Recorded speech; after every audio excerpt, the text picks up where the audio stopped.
March full moon. And what's the moon going to be reflecting? It reflects the sun's light. But look at what the sun is going to be reflecting. It's not just going to be reflecting your independence. It's not just going to be reflecting yourself. It's not just going to be reflecting your unique expressions or your unique creativity. It is also, because it is conjunct Chiron and conjunct Venus, which means on top of them, it's going to be reflecting all of this for this full moon. What we value, our significant one-on-one relationships, and at the basis, at the foundation of all of our significant one-on-one relationships is what? What stands out when we think about how we love somebody? Can we love somebody? What has to be established first to truly be able to love and accept somebody? You have to love and accept yourself first, right? That has to be established. You have to have done the self-work first. And if you haven't, this full moon will be reflecting that. Taffy has just joined us, which is wonderful. You going to say hello, Taffy? So Chiron, the wounded healer. You see that? It's not just about your wound. It's the wounded healer. It represents your emotional and physical wounds. It reveals a part of us that is hurt, small, and vulnerable. We are encouraged to heal our wounds and then look beyond our personal realm to see the suffering of others and to become teachers and healers of those very same wounds. And if it's not the identical wounds, it's taking your hurts, your deepest wounds, and sharing them with others, but sharing them with those who have similar wounds. And by hearing about your wounds and seeing that you made it through, right? Chiron, the wounded healer. I've seen so many TED Talks, and every time I see them, I just think of this. I think of Chiron because it gives that voice a platform where others can listen to others' experiences if they want to. What do you think? Let me hear your comments. Let me hear what you're thinking.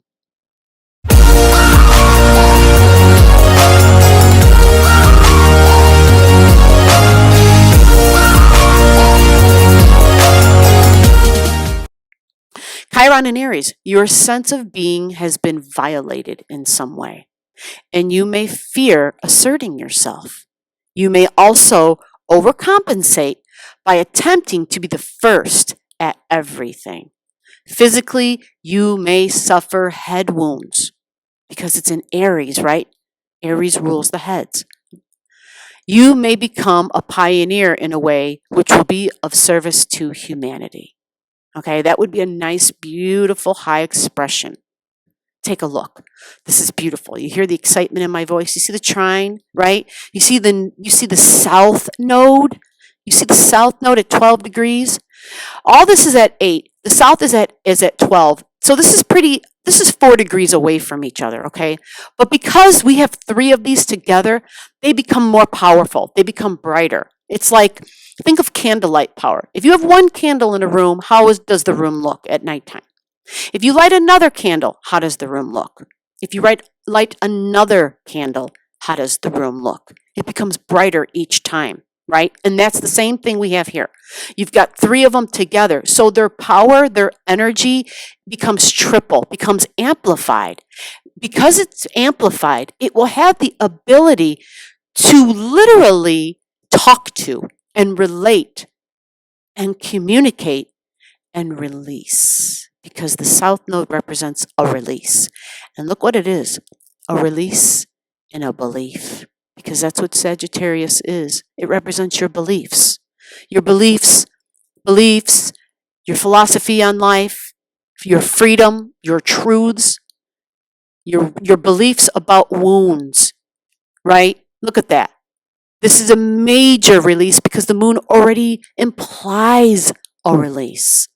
So I love that we have a release here and we have a release here. And these wounds from your past are going to be highlighted, but you're going to have assistance. It's a major healing. It's a major, I'm letting go of it. I am shedding it. I'm taking it out. I'm done. It no longer serves me. And you'll know what it is.